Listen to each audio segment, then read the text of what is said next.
We came out as tribeless, but there are a few individuals who wants to take advantage of us. We didn't go to the streets because of you, GACHAGUA. We went to the streets because of our nation. We went to the streets because the old people, the people who have been in leadership for years, you have failed us. Now, you want to come to Kenyans as a lesser evil, yet you are the evil yourself. ETV Africa News at this hour. Of course, Gen Z 001. And this is One Tribe, One Nation movement. Vibe Tribe. One Nation. One Nation. One Tribe. And as we believe, as the young people, the Gen Zs, and of course, Elias, the Moses of Kenya, we were raised by God so that we will set free our parents and liberate our nation from this, the current colonial regime, by our own black and our own blood people that we have taken to the offices. Now, today we are here because of one thing. When the self-proclaimed savior becomes the oppressor, then the mask slips. We have seen this one gentleman in the name of GACHAGUA, who actually purports now like he has become too much, as though now Kenya is in his own hands, as though he's our God, as though he wants us to worship him. I know many may hear this and say that maybe these are projects, but I want to say as Kenyans, let's be sober enough. And let's discuss this, because this is too much.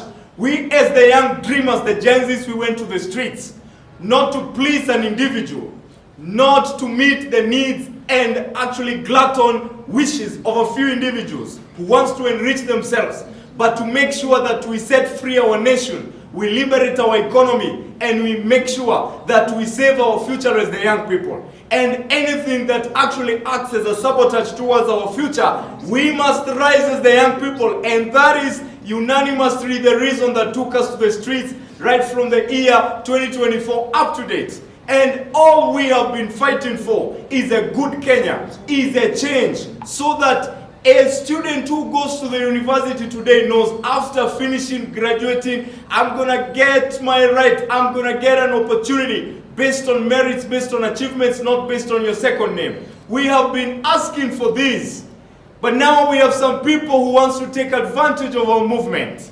Yes, Gen Zs, we came out as leaderless, we came out as tribeless, but there are a few individuals who wants to take advantage of us. We didn't go to the streets because of you, GACHAGUA. We went to the streets because of our nation. We went to the streets because the old people, the people who have been in leadership for years, you have failed us. Now, you want to come to Kenyans as a lesser evil, yet you are the evil yourself. Now, the other time you came and proclaimed yourself and said that the united opposition is the one to form the government, and you said if anybody trying to look for leadership is not in the united opposition, ati huyo ni punda. Sisi ni punda. You are calling Gen Z's punda. We want to tell you, GACHAGUA, you have come too much. Kenya is not your home. Kenya is not like your house. There is no way that sasa umekuwa tumefika mahali ati sasa unapanga, sasa hata bibi ndio unapangia watu unatuambia wewe, you know, it cannot be. You have become too much. Now you are even castigating the media people. You are going even to the personalities. The other day you were actually, castigating individuals just because they anchored things that you felt in your own way that they don't favor you. But we want to say this. As the people of this nation, I want to tell you, let us not allow anybody to hoodwink us in the name of trying to fight for us. We as the young people, deep from our heart, we are crying when we see our mothers suffering. We are crying when we see farmers from all over. They actually labor a lot, but their labor is taken in vain. They don't get back what they deserve. Look, right now the business people, they are suffering. Young people, there is no employment. And those are the real pertinent issues that made us to get to the streets. When we advocate for change, we are crying and asking, is this all there is for us? Kenya has become an incubator of hopelessness and depression amid the young people, and therefore you cannot bring selfishness covered to look like hope. Yet in reality, you are trying to actually fight for your own selfish interest. We cannot allow this to continue. And I want to tell the people of Mulima, the people of Mount Kenya, please, good people, yes, it is good. All along, and I told you and we told you, we have had this politics of Mtuetu, the kingpins. The politics of Mtuetu is what the cancer is killing this nation. Good people, you have given them. They have led us as Mtuetu, as our kings, as our kingpins, but they have delivered nothing. When they were in power, look, the coffee farmers from the Mount Kenya, they are still suffering today. Mount Kenya people, there is dairy farmers, they are still suffering today. But all we are seeing today is an individual who comes and takes the advantage of the status quo. This one, as the young people, we have refused and said enough is enough. And all we are looking towards coming 2027 is a leader who is visionary, is a leader who has the goodwill to save Kenyans from impoverishment, to save Kenyans from poverty. And it cannot happen when an individual comes and says now he is the only person that now who have our brain as Kenyans to control all of us. There is nothing like that. And when we say this, it does not mean that we are actually behind this Kasongo government. We are against you. We will call out devil.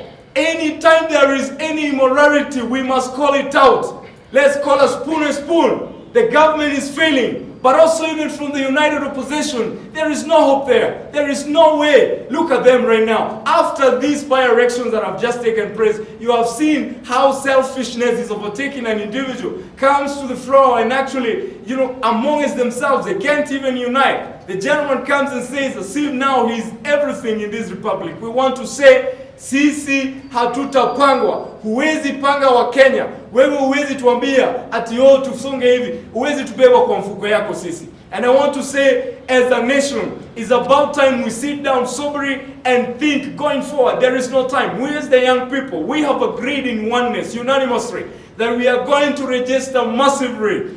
Come 2026, we are going to give you one unprecedented massive registration.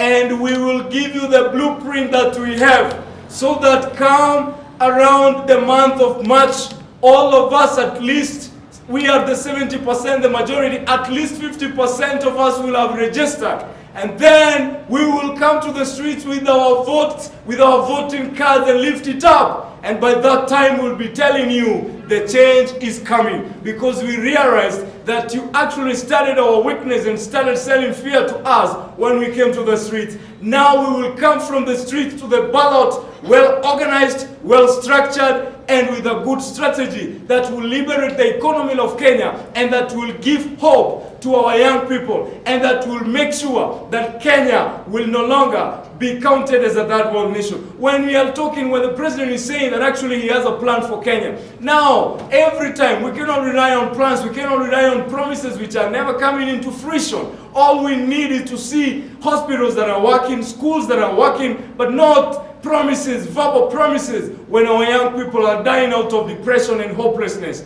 Thank you very much. Let me now welcome our national coordinator. Welcome.